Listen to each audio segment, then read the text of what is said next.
এই গরমে যদি রুটি পরোটা খেতে না ভালো লাগে তাহলে কিন্তু এই ধরনের হালকা ফুলকা টিফিন সকালের জন্য কিন্তু রেডি করে নিতে পারো। যেমনই কম সময় হয় তেমনই আবার তেল মশলা ছাড়াই হয়, সঙ্গে যদি থাকে ঝাল চাটনি তাহলে তো একেবারেই জমে উঠবে। নমস্কার বন্ধুরা, কাজল ভিলেজ কিচেনে সকলকে স্বাগত জানাই। রোজকার মতো আজও রান্নাঘরে চলে এলাম। আজকের রেসিপি প্রথম থেকে লাস্ট পর্যন্ত দেখতে থাকুন, আশা করছি ভীষণ ভালো লাগবে। তো চলুন তাহলে শুরু করা যাক। তো দেখতে পাচ্ছ সকালে টিফিনের জন্য আমি এখানে নিয়েছি 1 বাটি মতো চিড়ে। তো এখানে 100 গ্রাম মতো চিড়ে রয়েছে, আর এটা কিন্তু পাতা চিড়ে, তোমরা যে কোনো চিড়ে কিন্তু নিয়ে নিতে পারো। আর এই গরমের সময় যদি তেল ছাড়া এরকম একটা টিফিন হয় তাতে করে কিন্তু অনায়াসে খাওয়া যায়। এইটাকে বারবার জল দিয়ে খুব ভালো করে একটু ধুয়ে নেব। খুব ভালোভাবে এটাকে আমি জল পাল্টে দুবার ধরে ধুয়ে নিয়েছি। ধোবার পরে দেখো সামান্য একটু জল রয়েছে, এতে করে কোনো সমস্যা নেই। এবারে এটাকে ঢাকা চাপা দিয়ে এখন রেখে দেব। গ্যাস অন করে একটা কড়া গরম হতে বসিয়েছি। চলো এবারে চাটনিটা করে নেওয়া যাক। দিয়ে দেবো সামান্য একটু সাদা। এখানে খুব ভালোভাবে কিন্তু গরম হয়ে গেছে। এর মধ্যে দিয়ে দেবো 1 চামচ ছোলার ডাল। ডালটাকে একটু নাড়াচাড়া করে নেব তেলের সঙ্গে।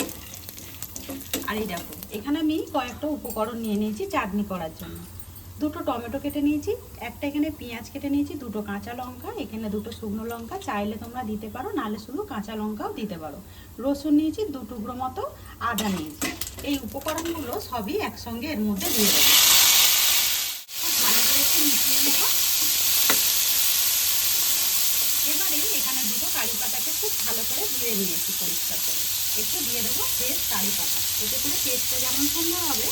আর দেবো স্বাদ মতো লবণ বা মাপ মতো লবণ। সমস্ত উপকরণগুলোই দেখো দিয়ে দিয়েছি। দিয়ে খুব ভালো করে একটু মিশিয়ে নেব। এখানে সমস্ত সবজিগুলোকেই দেখো খুব ভালো করে কিন্তু মিশিয়ে নিয়েছি বা ভাজা করে নিয়েছি। এবারে এর মধ্যে দিয়ে দেবো 1 চামচের মতো সয়া সস। 1 চামচ দিয়ে দিলাম সয়া সস, দিয়ে খুব ভালো করে মিশিয়ে নেব। এই চাটনিটা খেতে কিন্তু দারুণ লাগবে। আর লবণটা কিন্তু এর আগে একটু অল্প করে দেবে, সয়া সসের মধ্যে কিন্তু লবণ থাকে। সমস্ত সবজিগুলোই কিন্তু চাটনি করার জন্য রেডি। এটাকে ঠান্ডা করে নিয়ে মিক্সিতে দিয়ে খুব ভালো করে আমি এটা বেটে নেব। অপরদিকে এখানে চিড়েটাকে যে ঢাকা দিয়ে রেখেছিলাম, এই দেখো একেবারে কিন্তু জলটা দেখো টেনে নিয়েছে, এটা কিন্তু শুকিয়েও গেছে। এই জন্য একটুখানি চিড়েটাকে এইভাবে একটু ভিজিয়ে দিলেই কিন্তু ধুয়ে, তাহলে কিন্তু এটা ফুলে উঠবে। এখানে নিয়ে নিলাম একটা মিক্সিং জার, সমস্ত চিড়েটাকেই আমি এর মধ্যে দিয়ে দেবো। এবারে এখানে যেটা দিয়ে দেবো 1 বাটি চিড়ে। তো 1 বাটি আমি এখানে নিয়েছিলাম চিড়ে, আর 1 বাটি দিচ্ছি সুজি। দিয়ে দিলাম সুজি, সমস্ত সুজিটাই দিয়ে দেবো। অল্প করে একটু জল দিয়ে দেবো, 1/2 কাপের মতো দিয়ে দিলাম জল।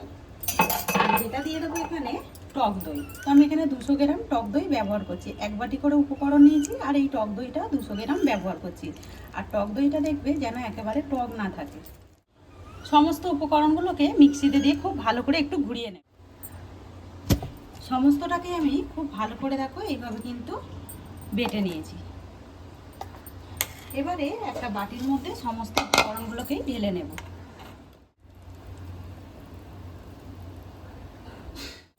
এবারে মিক্সি ধুয়ে এর মধ্যে একটু জল দিয়ে দেবো।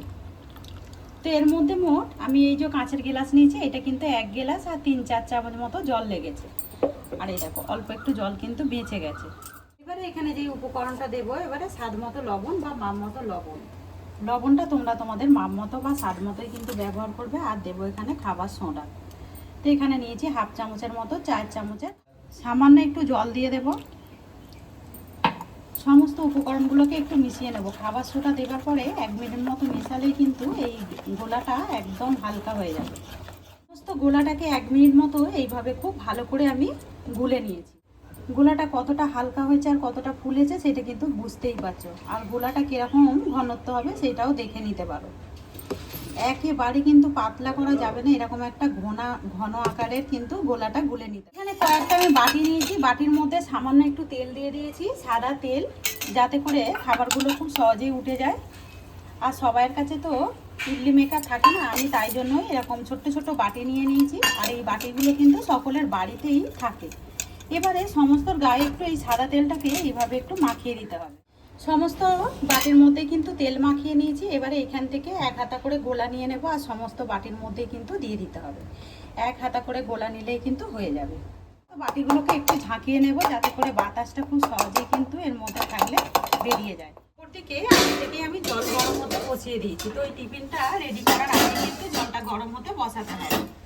এবারে এখানে দিয়ে দেবো একটা স্ট্যান্ড, এরকম ধরনের স্ট্যান্ড নিয়ে নিয়েছি। তোমাদের কাছে যদি না থাকে তোমরা ঝাঁঝরি বসিয়ে দিতে পারো।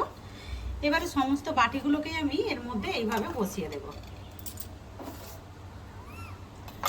আর একেবারে টিফিনগুলো 5 মিনিটের মধ্যেই কিন্তু রেডি হয়ে যায়।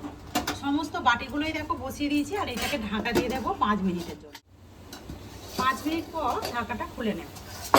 আর এই দেখো টিফিনগুলো কতটা ফুলেছে আর কতটা জালিদার হয়েছে সেটা কিন্তু দেখতেই পাচ্ছ। সমস্ত বাটিগুলোকেই নামিয়ে নেব।